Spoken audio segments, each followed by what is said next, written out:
எப்படி ரெண்டுமே ஏற்றுக்க முடியும்? திமுக வந்து கிளீன் மெஜாரிட்டி வாங்குறதையும் ஏற்றுக்க முடியும், அதிமுக வந்து பார்டர்ல பாஸ் ஆகிறதையும் எப்படி ஏற்றுக்க முடியும்னு கேட்டோம்னா, தாவேகாக்கும் அவங்க கொடுக்குற எல்லாரும் கொடுக்குற நம்பர் பார்த்தா டபுள் டிஜிட்ல கொடுக்குறாங்க. அப்ப இதுக்கு எல்லாத்துக்கும் ஒரு லாஜிக் நம்ம சொல்றோம். அதிமுகவுக்கு ஒரு லாஜிக் சொல்றோம், திமுகவுக்கு ஒரு லாஜிக் சொல்றோம். அதே மாதிரி தாவேகாவுக்கு ஒரு லாஜிக் வேணும்ல. அந்த லாஜிக் யாரும் சொல்ல மாட்டேன்றாங்க. யாரோ ஒருத்தர் திமுகவுக்கு வாக்களிச்சோம், அதிமுக வாக்களிச்சோம்னா கேள்விகள் அதிகம் எழும்.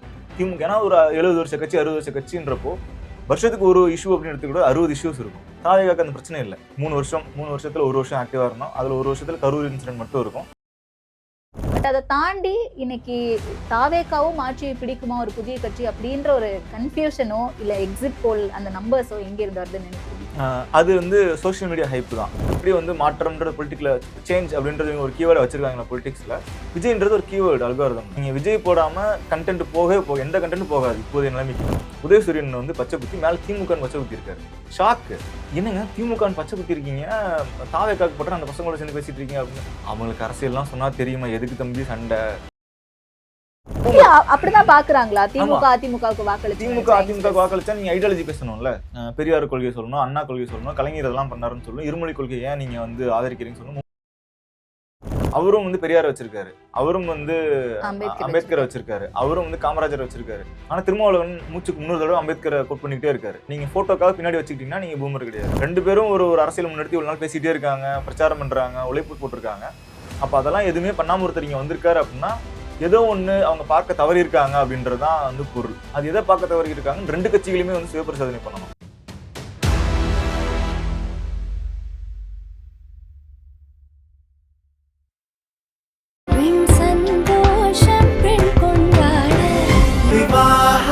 மணப்பெண்ணின் பிரத்யேகமான திருமணம் விவாஹா தி சென்னை சில்க்ஸ். உங்கள் சத்யாவில் ஃபுல் மூன் சேல் காலை 9 மணியிலிருந்து இரவு 12 மணி வரை. மே 1 ஒரு நாள் மட்டும்.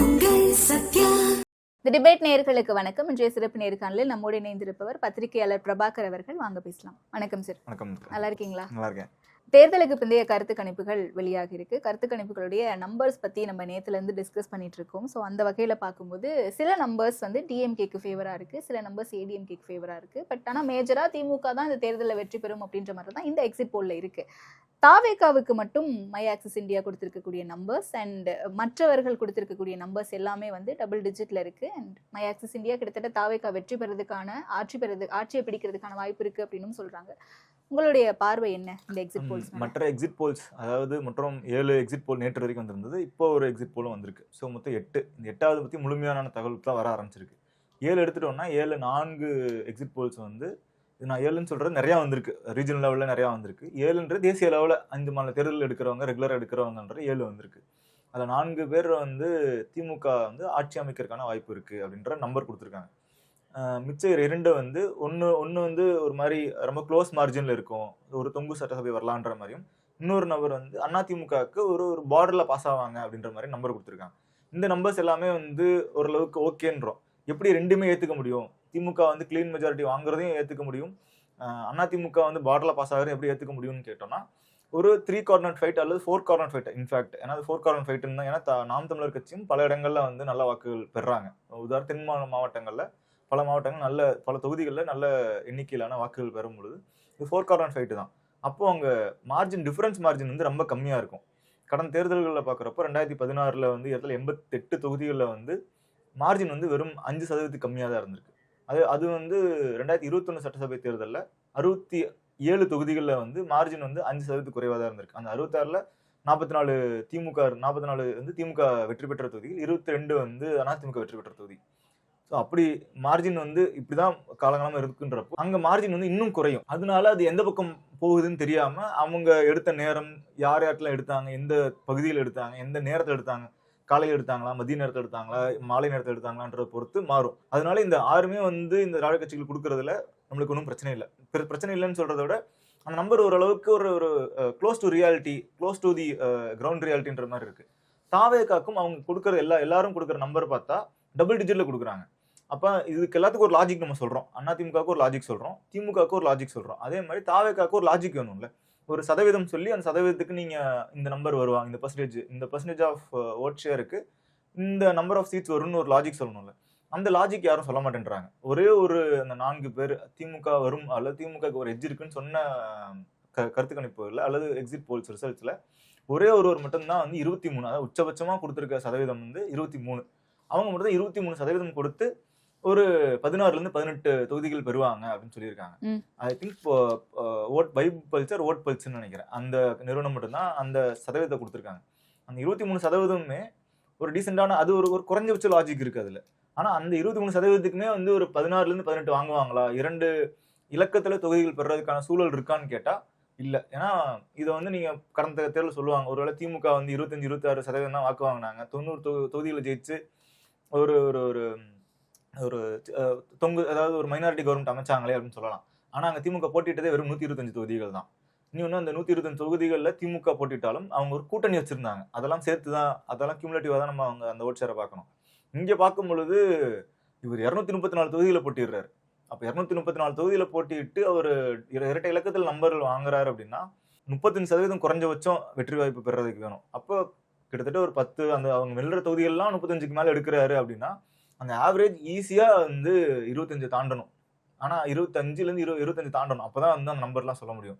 ஒருவேளை 22-23% தான் வாங்குறாரு ஆவரேஜா அப்படின்னா 234 23-22% தான் வாக்குகள் வாங்குறாருன்னா அந்த சீட்டு எண்ணிக்கை எவ்வளவா கன்வெர்ட் ஆகிறதுக்கான வாய்ப்புகள் இருக்கு அப்படின்னு பார்த்தா அது வந்து ஒரு 2-3, இன்னும் ரொம்ப அதிகப்படியாக போனால் 5லேருந்து 6 ஒற்றை இலக்கத்துல தான் வந்து சீட்டு கன்வெர்ட் ஆக வாய்ப்பு இருக்கு. அதனால தாவேக்காவோட தான் எல்லாத்தோட நம்பர்ஸ்லையுமே அந்த டிஸ்கிரிபன்சிஸ் இருக்கு. அது வந்து மேபி அவங்களால வந்து தாவேக்காவோட எவ்வளவு பெறுவாங்க அப்படின்றது காட்ச் பண்ண முடியாம கூட இருக்கலாம். அதுக்கு இன்னொரு காரணம் என்னன்னா, எல்லாரும் தாவேக்கான்னு சொல்றாங்க நிறைய பேர். இது வந்து கடந்த காலங்களில் வந்து அப்படியான ஒரு சென்டிமெண்ட்டோ ஒரு எமோஷன்ஸோ இருந்தது இல்லை. தான் வந்து அதிமுகவுக்கு வாக்களித்து செலுத்துறேன், இல்லை திமுகவுக்கு வாக்கு செலுத்தினேன் அப்படின்றது வந்து ஒரு பெருமைக்குரிய விஷயமாகவோ அது வந்து வெளிப்படையாக சொல்லணும் அப்படின்ற மாதிரியான ஒரு இது இல்லை யாருக்கும் வந்து வாக்களிச்சது வந்து அது பர்சனல் மேட்டராக அதெல்லாம் பார்த்தாங்க. இப்போ வந்து அது ஒரு பெருமைக்குரிய விஷயமாக பார்க்குறாங்க. இன்னொன்று, ஒருவேளை யாரோ ஒருத்தர் திமுகவுக்கு வாக்களிச்சோம், அதிமுக வாக்களிச்சோம்னா கேள்விகள் அதிகம் எழும். திமுக ஏன்னா ஒரு 70 வருஷ கட்சி 60 வருஷ கட்சின்றப்போ வருஷத்துக்கு ஒரு இஷ்யூ அப்படின்னு எடுத்துக்கிட்ட 60 இஷ்யூஸ் இருக்கும். அதிமுகவுக்கு அதே தான். 77லேருந்து 2026 வரைக்கும் எடுத்துட்டோம்னா கிட்டத்தட்ட ஒரு 50-60 வருஷ கட்சி அப்படின்றப்போ அவங்களுக்கு வந்து வருஷத்துக்கு ஒரு இஷ்யூ எடுத்துட்டு அவ்வளோ இஷ்யூ பற்றி திரும்ப கேள்வி கேட்பாங்க. இதெல்லாம் உனக்கு ஓகேவான்னு கேட்பாங்க. தாவேக்காக்கு அந்த பிரச்சனை இல்லை. 3 வருஷத்துல 1 வருஷம் ஆக்டிவாக இருந்தோம். அதில் 1 வருஷத்துல கரூர் இன்சிடென்ட் மட்டும் இருக்கும். கரூர் இன்சிடென்ட் கேள்வி கேட்பாங்க, மற்ற வேற எதுக்கும் இல்லை. நீங்கள் எதை கேட்டால் வாய்ப்பு கொடுத்தா தானே தெரியும்ன்றுவாங்க. அதனால இதை வந்து வெளிப்படையாக சொல்றதுக்கான சூழல் இருக்கனால மேபி அந்த வெளிப்படையாக சொல்றதை மட்டுமே வச்சு மற்றவங்க கேரி ஓவர் ஆகி அதில் கேரிட் அவே ஆகி இந்த நம்பர்ஸ் வந்திருக்கலாம் அப்படின்றது தான். ஓகே. ஆனால் பட் இவ்வளவு நாளாக பார்த்தீங்கன்னா திமுக அதிமுகன்ற 2 கட்சிகள் மட்டுமே மாறி மாறி ஜெயிச்சுட்டு இருந்தாங்க. ஸோ இவங்க இல்லைனா இவங்க அப்படின்ற ஒரு கிளாரிட்டி இருந்துச்சு.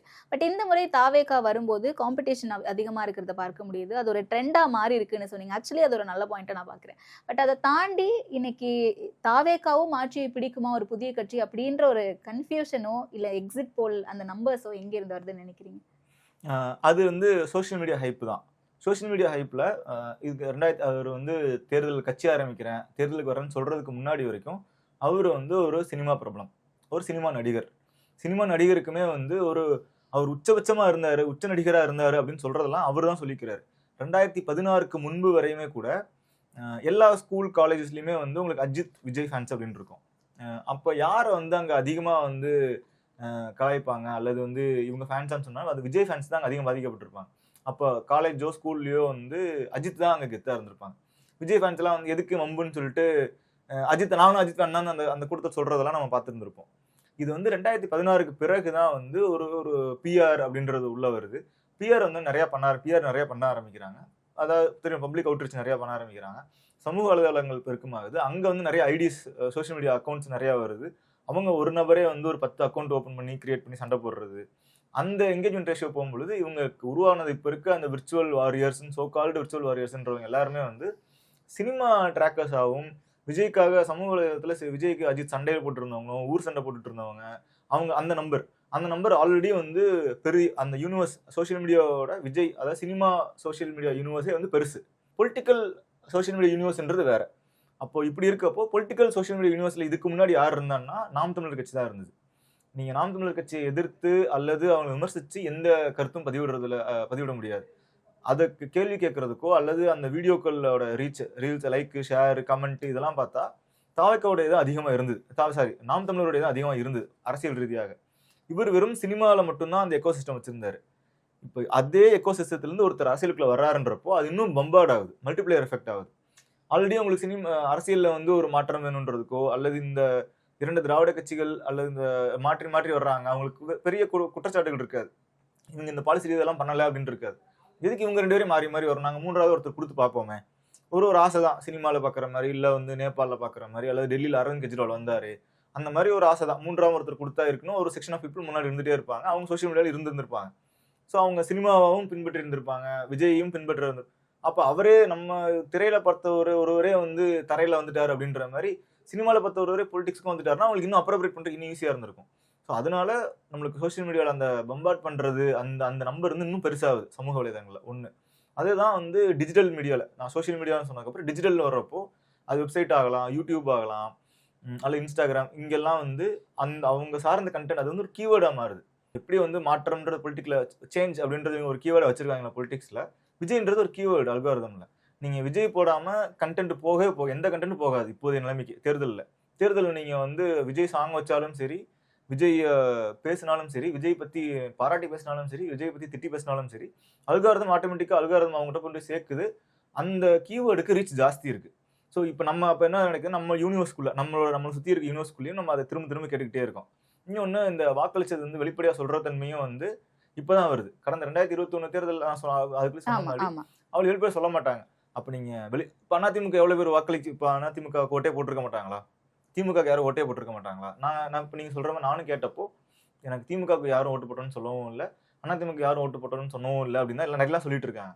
ஆனால் நான் கேட்குறேன், பசங்க வந்து சொல்கிறாங்க, இல்லைண்ணே நான் வந்து திமுக தான் போட்டேன், ஆனால் இவங்ககிட்டலாம் சொன்னால் வந்து கலாய்ப்பானுங்க, சண்டைக்கு வருவானுங்க, நீங்கள் எதுவும் இது கேட்டுக்காதீங்க அப்படின்றாங்க.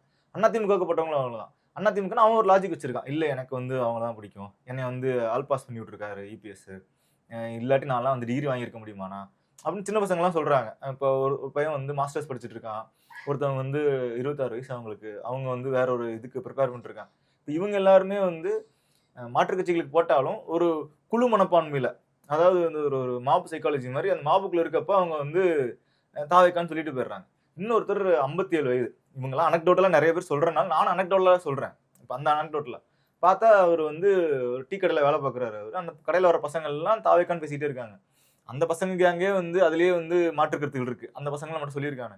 அந்த பசங்க எல்லாம் பேசிட்டு இருக்கப்ப இவரு வந்து ஆமா அண்ணன் வந்துட்டாரு என்ன நடக்கும் தெரியுமான்னு சொல்லி அவங்க கூடயே பேசிட்டே இருக்காரு. இவருக்கு ஒரு 40 வயதுக்கு மேல இருக்கும். நம்ம இது பார்த்துட்டே இருக்கோம். அப்புறம் ஒரு நாள் இரவு பிடிச்சி கையை பிடிச்சி எப்படியா நீங்க இப்படி பேசுறீங்கன்னு சொல்றப்போ கையில் அடிபட்டு இருக்குன்ற கையில பார்த்தா அவர் கையில பச்சை குத்தி இருக்காரு. உதயசூரியன் வந்து பச்சை குத்தி மேல திமுக பச்சை குத்தி இருக்காரு. ஷாக்கு, என்னங்க திமுக பச்சை குத்தி இருக்கீங்க, தாவேக்காக்கு போட்டு அந்த பசங்களோட சேர்ந்து பேசிட்டு இருக்கீங்க அப்படின்னு. அவங்களுக்கு அரசியல்லாம் சொன்னா தெரியுமா, எதுக்கு தம்பி சண்டை, ஆமான்னு சொல்லி அவங்க கூட ஜாலியாக பேசிட்டோம். நம்மளுக்கு ஜாலியாக இருக்குல்ல, ஏதாவது பிரச்சனை வருதா, ஏதாவது அரசியல் பேச வேண்டியது இருக்கா, நான் சொல்லி அது அவங்களுக்கு புரியாமல் எனக்கு ப்ரெஷரை எதுக்கு அப்படின்றாரு.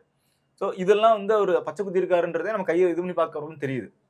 ஸோ அவங்க பச்சையே குத்தி இருந்தாலும் அவங்க காமிக்காம தான் வச்சிருக்காங்க, அவங்க அந்த அளவுக்கு ப்ரொடெக்டிவாக இருக்காங்கன்றோம். ஸோ அதனால இது வந்து ஒரு பெரிய ஃபேக்டராக நம்ம கண்ணுக்கு தெரியுது. It is a bubble waiting to be burst, அவ்வளோதான். ஓகே, பட் இது எல்லாமே சோஷியல் மீடியா இன்ஃப்ளூயன்ஸ்னால மட்டுமே வருதுன்னு நம்ம எடுத்துக்க முடியுமா எப்படி? சோஷியல் மீடியா மட்டும் சொல்ல, சோஷியல் மீடியாவும் ஒரு காரணம். ஒரு ஃபேஷனும் வெளியே இருக்கப்ப தாவேக்கா விஜய்க்கு போட்டேன், நான் ஒரு சேஞ்சுக்கு போட்டிருக்கேன் அப்படின்னு சொல்றது. நீங்க டிராவிடின்னு சொல்றப்ப அது ஒரு ஓல்டு ஸ்கூல் ஆஃப் தாட், அது ஒரு பழமையான அரசியல் பேசுறது. நீங்க வந்து ஐடியாலஜி சொல்லணும்னா பூமர் பூமர் நீங்க சொல்லலாம். நானும் சொல்லணும், நீங்க வந்து நான் பூமராக இருந்துட்டு போலாம்னு சொல்லலாம். ஏன்னா அப்படிதான் பாக்குறாங்களா திமுக அதிமுகவுக்கு வாக்களிச்சா நீங்க ஐடியாலஜி பேசணும்ல. நீங்க திமுக வாக்களிச்சு ஏன் வாக்களிச்சுன்னு சொல்றப்போ ஒரு காரணம் சொல்லணும். பெரியார் கொள்கையை சொல்லணும், அண்ணா கொள்கை சொல்லணும், கலைஞர் இதெல்லாம் பண்ணாருன்னு சொல்லணும், இருமொழி கொள்கையை ஏன் நீங்க வந்து ஆதரிக்கிறீங்கன்னு சொல்லணும், மும்மொழி கொள்கையை ஏன் எதிர்க்கிறீங்கன்னு சொல்லணும். இதெல்லாம் வந்து இவ்வளோ இருக்கா, இதெல்லாம் எதுக்கு எவ்வளோ பேசணும், எதுக்கு லாங்குவேஜ் இவ்வளோ ஹார்டாக எடுத்துக்கிறீங்க, ஏன் வந்து உங்களுக்கு ஸ்கூல் எஜுகேஷன்ல வந்து பாலிசி மாத்திரல என்ன வந்துட போகுது, நேஷனல் எஜுகேஷன் பாலிசி என்ன நல்லது தானே இருக்கு. தாவேக்காவும் இதெல்லாம் வேண்டாம் தானே சொல்றாங்க. தாவேக்கா வேண்டாம்னு வந்து அவர் ஒரு மேடையில மட்டும் சொல்லிட்டு போயிடுவாரு. நீங்க தாவேக்கா ஆதரிக்கிறவங்க கிட்ட ஏன் ஆதரிக்கிறேன்னு கேட்டா அவங்க சொல்ற ஒரே காரணம் என்ன, மாற்றத்துன்னு தான் சொல்றாங்க. யாராவது இல்ல திமுக பண்றது எல்லாமே தாவேக்காவும் பண்றாங்க, அதனால நாங்க வந்து எங்களுக்கு முதல்வர் மு.க. ஸ்டாலின் அவர்களுக்கு பதிலாக நாங்க வந்து அந்த இடத்துல வந்து விஜய் அவர்களை பொருத்தி பார்க்கறோம்னு யாரும் சொல்லவே இல்லையே. ஒரு சேஞ்ச் அப்படின்னு தான் சொல்றாங்க. அவரும் வந்து பெரியார் வச்சிருக்காரு, அவரும் வந்து அம்பேத்கர் வச்சிருக்காரு, அவரும் வந்து காமராஜர் வச்சிருக்காரு. அம்பேத்கர் எங்கேயாவது கோட் பண்ணி பார்த்திருக்கோமா? ஆனா திருமாவளவன் மூச்சுக்கு 300 தடவை அம்பேத்கரை கோட் பண்ணிக்கிட்டே இருக்காரு. அப்ப இதுதான் இப்போ அம்பேத்கர் கோட் பண்றதுனால அவர் பூமர் ஆயிராரு. நீங்க போட்டோக்காக பின்னாடி வச்சுக்கிட்டீங்கன்னா நீங்க பூமர் கிடையாது. இல்ல இப்ப பீப்புளோட மைண்ட் செட்ல இருந்தே பேசுவோமே, ஒருவேளை விஜய் அவர்கள் மாற்று சக்தியா வராரு, லைக் ஆட்சியை பிடிப்பாருன்ற அளவுக்கு கூட நம்ம போக வேணாம், டபுள் டிஜிட்ல நம்பர்ஸ் வராரு அப்படின்னா அது யாருக்கு பாசிட்டிவா முடியும்? டிஎம்கேவுக்கா ஏடிஎம்கேவுக்கா? இது பாசிட்டிவா double digit in sense seats சொல்றீங்களா இல்ல ஓட் ஷேர் சொல்றீங்க? சீட்ஸ். இது வந்து சமூகத்துக்கு ரெண்டு பேத்துக்கு யாருக்கு பாசிட்டிவா வருதோ நெகட்டிவா வருதோ, பொலிட்டிக்கலா ரெண்டு சக்திகளும் திமுகவும் சரி அதிமுகவும் சரி தங்களுடைய நிலைகளை வந்து தங்களுடைய அரசியலையும் சரி அரசியல் ஸ்ட்ராட்டஜியும் சரி சுய பரிசோதனை பண்ண வேண்டிய இடத்துக்கு வந்திருக்காங்க அப்படின்னு பார்க்கணும். ஒண்ணு. ரெண்டாவது, இது ப்ரோ கான்ஸ்டன்ட் பார்க்க முடியாது. இது ரெண்டு பேத்துக்குமே பாதிப்பு தான். பாதிப்பு எவ்வளவு தூரம் அதிகம் குறைவு அப்படின்னு தான் நம்ம எடுக்க முடியும். ஏன்னா ரெண்டு பேரும் ஒரு அரசியல் முன்னெடுத்து ஒரு நாள் பேசிட்டே இருக்காங்க, பிரச்சாரம் பண்றாங்க, உழைப்பு போட்டிருக்காங்க. அப்ப அதெல்லாம் எதுவுமே பண்ணாம ஒருத்தர் இங்க வந்திருக்காரு அப்படின்னா ஏதோ ஒண்ணு அவங்க பார்க்க தவறி இருக்காங்க அப்படின்றதுதான் வந்து பொருள். அது எதை பார்க்க தவறி இருக்காங்கன்னு ரெண்டு கட்சிகளுமே வந்து சுய பரிசோதனை பண்ணணும். அப்ப இதுல பாதிப்புனா நான் சொல்றேன், அதிமுக திமுக மட்டும் கிடையாது, தமிழ்நாட்டுல இருக்க இதர அனைத்து கட்சிகளுக்குமே அந்த பாதிப்பு இருக்கு. ஒரு நியூ ஃபோர்ஸா வர்றவரால வந்து ஒரு கிரௌட வந்து புல் பண்ண முடியுது. அவர் கரிஷ்மாவை தாண்டி வேற ஏதோ ஒன்று வச்சும் சேர்த்து புல் பண்றாரு, அல்லது கரிஷ்மாவை மட்டுமே வச்சு ஒருத்தர் புல் பண்றாரு அப்படின்னா இவ்வளவு நாள் இந்த மண்ணில் அரசியல் செய்த இடதுசாரிகளில் தொடங்கி திராவிட கட்சிகளை தொடங்கி அம்பேத்கர் இயக்கங்கள் கட்சிகள் வரைக்கும் எல்லாருமே, அதாவது அரசியல் கட்சிகள் மட்டும் கிடையாது, இயக்கங்கள் வரைக்கும் தங்களுடைய நிலைகளை வந்து சுய பரிசோதனை பண்ண வேண்டிய இடத்துல தான் இருக்காங்க இப்பவுமே. ஏன்னா இப்ப வாங்குற சதவீதமே வந்து 20%ன்றப்போ தங்களுடைய நிலைகளை வந்து சுய பரிசோதனை பண்ண வேண்டிய இடத்துல தான் இருக்காங்க. இப்ப பாதிப்பு யாருக்கு அப்படின்னு பாக்குற முதல் பாதிப்பு வந்து அதிமுக இருக்கு. அடுத்து திமுகவுக்கும் அந்த பாதிப்பு இருக்கு. அந்த பாதிப்பு அளவு எவ்வளவு அப்படின்னு பாக்குறப்போ அது வந்து அதிமுக அதிகமா இருக்கு, திமுகவுக்கு அதை விட சற்று குறைவா இருக்கு, அவ்வளவுதான். ஆனா இவங்க விஜய் நிஜமாகவே அவங்களுடைய கோர் ஓட் பேங்க்ல ஒரு பெரிய டேமேஜ் ஏற்படுத்துறாரான்னு கேட்டா அது பெரிய கேள்விக்குறி. ஏன்னா தோக்குற எலெக்ஷன்ல, அதாவது அதிமுகவும் சரி திமுகவும் சரி தங்களுடைய தோல்வியில் சந்திச்ச தேர்தலில் கூட அவங்க குறைஞ்சபட்சம் 25% வாக்குகளை தக்க வச்சிருக்காங்க. அதிமுக அவங்க போட்டியிட்டதுல இருந்து 77 தொடங்கி 2021 வரைக்கும் 3 தேர்தலில் மட்டும்தான் வந்து வாக்கு சதவீதம் வந்து 30க்கு கீழே போயிருக்கு. மற்ற எல்லா தேர்தலையும் அவங்க வாக்கு சதவீதம் 30க்கு மேல வச்சிருக்காங்க, தோக்குற தேர்தலில் முதற்கொண்டு. அதே திமுக வந்து பெரும்பாலும் கூட்டணியில தான் இருந்திருக்காங்க. அவங்களோடதும் அதே தான். ஒரு 3 தேர்தல் தவிர்த்துட்டு பெரும்பாலான தேர்தல்கள் அவங்களும் வந்து 25% வாக்குகளை வந்து தக்க வச்சிருந்திருக்காங்க. ஒருவேளை அந்த சதவீதம் அவங்ககிட்ட குறைவா இருந்தா கூட திமுக அவங்க அந்த சமயங்கள்ல ஆட்சிக்கு வந்திருந்திருக்காங்க. அப்போ மிச்சம் எவ்வளவு இருக்கு, அதாவது திராவிட வாக்குகள் இந்த ஸ்விங் ஆகிட்டே இருக்கும். கடந்த தேர்தல் நம்ம சொல்ல முடியாது. கடந்த தேர்தல் 90% அதிமுக திமுகவும் சேர்த்தா 90% வாக்குகள் வந்து இந்த ரெண்டு கட்சிகள் வச்சிருந்திருக்காங்க. அதனால 90% வாக்குகள் திராவிட கட்சிகள்கிட்ட இருக்கான்னு கேட்டா கிடையாது, அது செதுரும் ஒரு முறையும். இப்ப இவங்க வரப்போறாங்க, இந்த மாற்று வேணும் அப்படின்றப்போ அது வந்து திமுகவுக்கு போகும். அப்படி இல்லாம அவங்க ஸ்ட்ராங் ஹோல்டு இல்லாம வெளியே இருக்கும்ல வாக்குகள், ஒரு முறையும் மாறிட்டே இருக்குன்றப்போ அது வந்து தோராயமா வந்து ஒரு 22% வருது. ஏன்னா விஜயகாந்த் வந்தப்போ 8% இருந்திருக்கு, கமல்ஹாசனுக்கு ஒரு 6% பெற்றிருக்காரு, மக்கள் நல கூட்டணி ஒரு 4% பெற்றிருக்காங்க, நாம் தமிழர் கட்சி வந்து ஒரு தேர்தலையும் 5%, இந்த 8% வரைக்கும் வந்திருக்காங்க.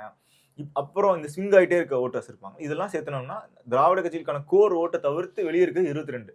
இந்த 22 வரைக்கும் வாங்குறாருன்னா ஸ்விங் ஓட்டெல்லாம் அவர் எடுக்கிறார், கோர் வாக்குகளை மட்டும்தான் வந்து 2 திராவிட கட்சிகளும் தக்க வச்சிருக்குன்னு. அந்த 22 உடைச்சு மேல போறாருன்றப்பதான் the real damage for Dravidian parties அப்படின்னு சொல்லலாம். இந்த 22மே ஸ்விங்குமே வந்து ஜெயிக்கிற கட்சிக்கு வரல இந்த முறை, அல்லது வந்து மற்ற கட்சிகளுக்கு வரலன்னாலும் இவங்க சுயபரிசோதனை பண்ணணும். அந்த 22 எங்க போயிருக்கு, ஏன் போச்சு, எப்படி அடுத்து அதை கூட்டுறது, அதிகரிக்கிறது, அவங்களோட அரசியல் செல்வாக்கையும் வாக்கு வங்கியும் அதிகரிக்கிறது சுயபரிசோதனை பண்ண இடத்துல இருப்பாங்க.